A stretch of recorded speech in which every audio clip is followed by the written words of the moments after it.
श्रीराम जय राम जय जय राम। परमेश्वराच्या भक्तीचा राजमार्ग। परमात्म्याची ज्यानी ओळख होते ते ज्ञान, अन्य ज्ञान ते केवळ शब्दांचे अवडंबरच होय। परमात्मा नुसत्या ज्ञानाने ओळखता येणार नाही, भक्ती केल्यानेच तो ओळखता येईल। जसे गाय आली म्हणजे तिच्या मागोमाग तिचे वासरू येते, त्याला निराळे बोलवावे लागत नाही, त्याप्रमाणे भक्ती केल्यावर ज्ञान आपोआपच मागे येते। आता भक्ती कशी करावी हे पाहिले पाहिजे। जो देवापासून विभक्त राहत नाही तो भक्त। नुसते देहाला कष्ट दिल्याने वैराग्य प्राप्त होत नाही, तर ज्या स्थितीत आपल्याला देव ठेवील त्या स्थितीतच आनंदाने राहणे म्हणजे वैरागी होणे। सुखात ठेवले तर आसक्तीशिवाय राहिले म्हणजे झाले। वैराग्य प्राप्त व्हायला प्रपंच सोडावा लागत नाही। साधू संत प्रपंच सोडून राहत नाहीत, किंबहुना ते आपल्यापेक्षाही प्रपंच उत्तम करतात, पण मनातून त्यांना त्यात आसक्ती नसते। मनाने आतून जो आसक्ती रहित झाला त्यालाच खरे वैराग्य आले असे होते। अंगाला राख फासून राहिले म्हणजे वैराग्य येत नाही, तर देह प्रारब्धावर भगवंताच्या भरोशावर टाकून राहणे हेच वैराग्य होय। कशाचीही हाव न धरता जी स्थिती प्राप्त होईल त्यातच आनंदाने राहणे म्हणजे परमेश्वराची इच्छा मानणे होय। आणि तसे राहिले म्हणजे आपोआपच भक्त होतो। तसे व्हायला राजमार्ग म्हणजे नामस्मरण करणे। नामस्मरणावर विश्वास ठेवावा आणि ते विश्वासाने घेत जावे। गुरुने जे नामस्मरण करायला सांगितले असेल तेच करीत राहावे आणि त्यातच त्याला पाहावे, म्हणजे दिसेल ते गुरुरूपच दिसू लागते। असे झाले म्हणजे सर्व ठिकाणी गुरु दिसू लागतो। चांगल्या दिवाणखान्यात असलो म्हणजे गुरु दिसतो आणि वाईट ठिकाणी असलो तर गुरु दिसत नाही असे नाही होत। सर्व ठिकाणी गुरुरूप दिसू लागल्यावर जगात वाईट असे काहीच राहत नाही, कारण मग वाईटाला जागाच राहत नाही। नामस्मरण हे साधन आहे आणि साध्यही तेच आहे। दुसऱ्या कुणीही सांगितले तर त्यावर विश्वास ठेवू नये। नामस्मरण हेच सत्य, त्यावर इतका विश्वास ठेवा की त्याशिवाय जगात दुसरे काही नाही। एवढा विश्वास अंगी बांधल्यावर देव काही लांब नाही, तुमच्या जवळ आहे। प्रपंचावर जी आसक्ती करता ती तिथून काढून परमार्थावर ठेवा, म्हणजे परमार्थ कठीण नाही। गुरुला अनन्य शरण जाणे म्हणजेच आपला मीपणा नाहीसा करणे होय।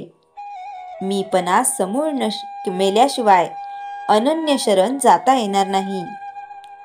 मीपणा हा गुरुने सांगितलेले नामस्मरण करीत राहिल्याने जातो, म्हणून सतत नामस्मरण करीत असावे। श्रीराम जय राम जय जय राम। चैतन्यवाणी। वैराग्य हे वृत्तीत असते। भगवंताने जे दिले त्यात समाधान असून इतर काही हवे असे न वाटणे हे वैराग्य।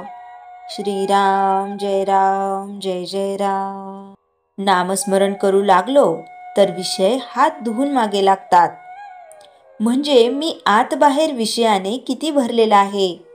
तथापि काही झाले तरी दृढ निश्चयाने नाम चालू ठेवावे। प्रपंच करीत असताना नाही का वाईट विचार मनात येत, मग परमार्थ करीत असता तसे आले म्हणून भ्यायचे काय कारण। प्रल्हादाने एकदा नाम घेतले ते शेवटपर्यंत काही सोडले नाही, त्या नामानेच तो तरला, त्या भावनेनेच तो उद्धरून गेला। म्हणून ही भावना वाढविण्याकरिता आपण नामाचे अखंड स्मरण ठेवावे। आपली पापे मनात आणू नयेत। माझा पूर्वसंस्कार मी आपल्या बुद्धीनेच ठरवितो, नाही का। स्वतःचे मनच स्वतःला खाते, याला काय करावे। काल झालेले आज नाही सुधारता येणार, पण चालू क्षण मात्र दवडू नका. निराश कधीच होऊ नका. प्रत्येक साधन आपल्या परीने श्रेष्ठच आहे. साधनाला पतिव्रतेसारखे मानावे.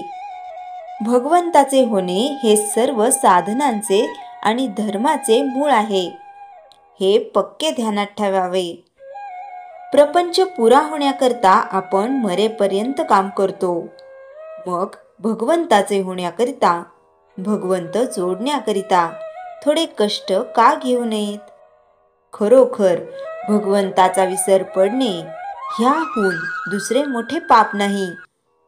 देव हवा असे वाटणे ही देवाची बुद्धी आणि विषय हवा असे वाटणे ही देहाची बुद्धी.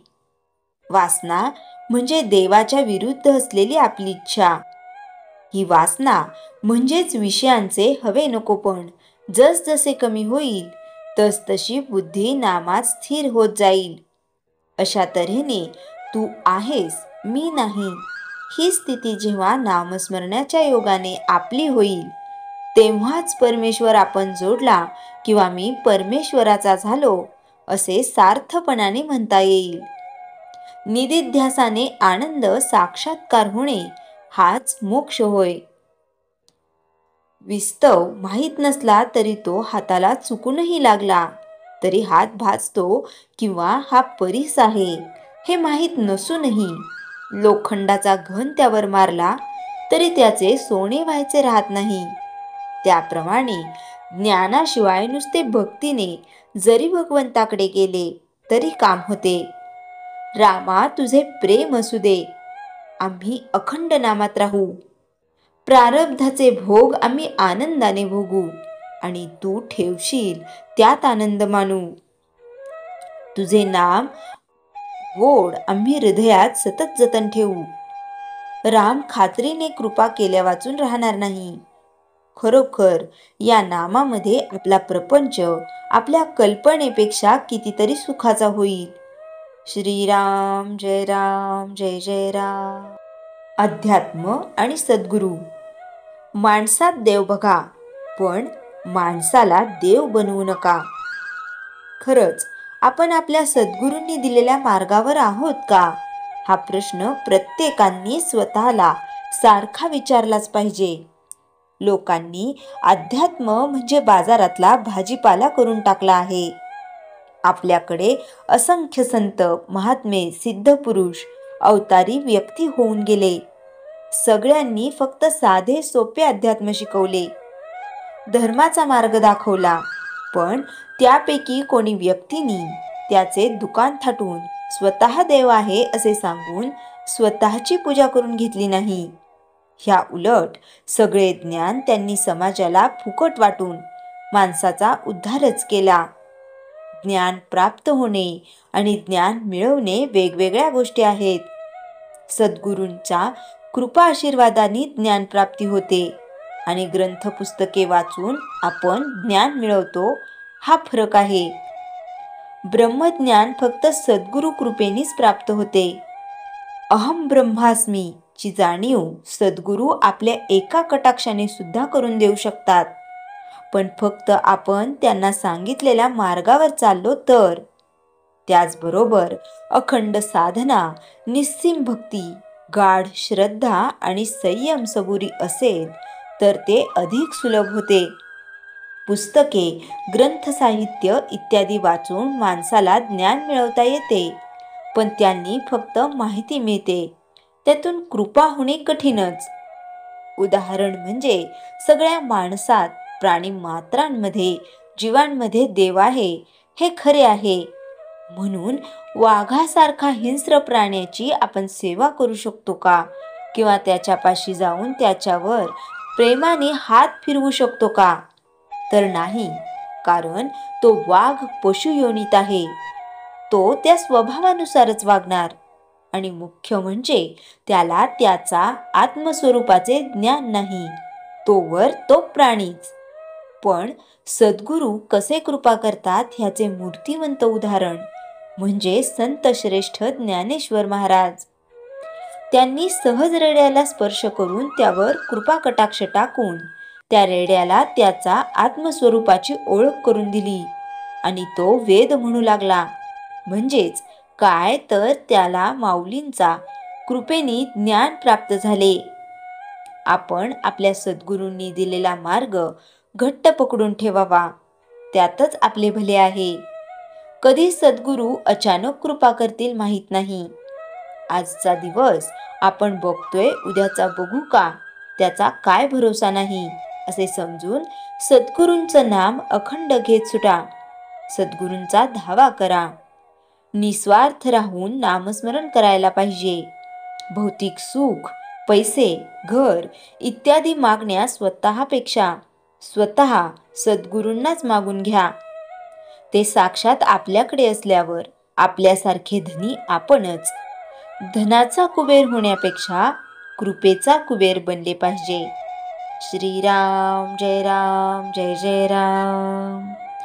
जयाच्या जनी जन्मनामार्थ झाला, जयाने सदा वासनामात केला. जयाच्या मुखी सर्वदा नाम कीर्ती, नमस्कार तया ब्रह्मचैतन्य मूर्ती. श्रीराम जय जय राम. जानकी जीवन स्मरण जय जय राम.